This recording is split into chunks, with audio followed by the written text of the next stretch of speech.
Tel Aviv, Israel. Israeli Prime Minister Benjamin Netanyahu vowed Sunday to oppose any attempt to establish a Palestinian state, a day before the UN Security Council plans to vote on a U.S.-drafted resolution on Gaza that leaves the door open to Palestinian independence. Netanyahu has long ruled out Palestinian independence, asserting that creating a Palestinian state would reward Hamas and eventually lead to an even larger Hamas-run state on Israel's borders. But as the U.S. attempts to push forward with its Gaza ceasefire proposal, he faces heavy international pressure to show flexibility.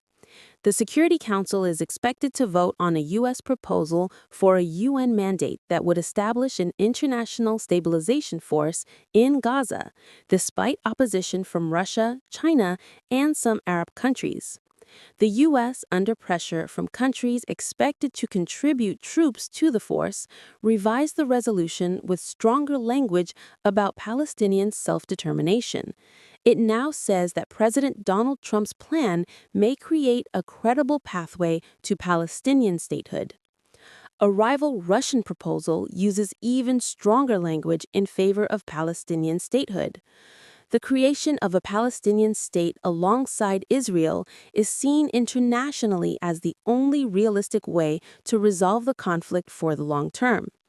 Netanyahu's hardline governing partners have urged him to take a tough stand on the calls for Palestinian independence.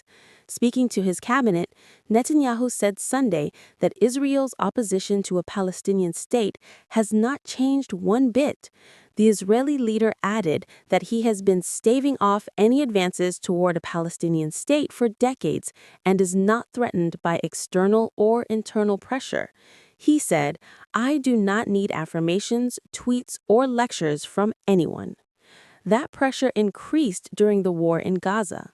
In September, after the UK, Australia, and Canada formally recognized a Palestinian state, Netanyahu blasted the countries for proffering a prize to Hamas.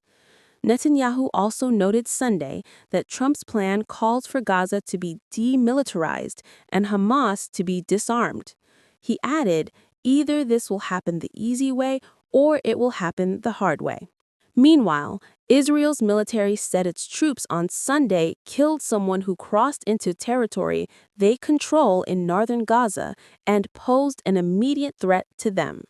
In Khan Yunis in southern Gaza, families in the crowded Mawasi tent camp picked their way along flooded streets after winter's first strong rainfall that started on Friday. Water dripped through torn tents onto belongings. Children splashed barefoot or in sandals, or tried to ride bikes. "Our bathroom is made of fabric. Everything is made of fabric, and it's worn out from the sun, so the rain pours down on us. It's undescribable suffering," said one displaced Palestinian, Abdallah Abu Kuta. The Israeli leader also made his first public comments about a surge in attacks by Jewish settlers in the Israeli-occupied West Bank, saying the violence was the work of a small minority. Palestinians and human rights groups say the violence has been widespread and accuse the government of turning a blind eye. Palestinian health officials said Sunday that a 19-year-old Palestinian man became the seventh person to be killed in the West Bank in the past 2 weeks by Israeli fire.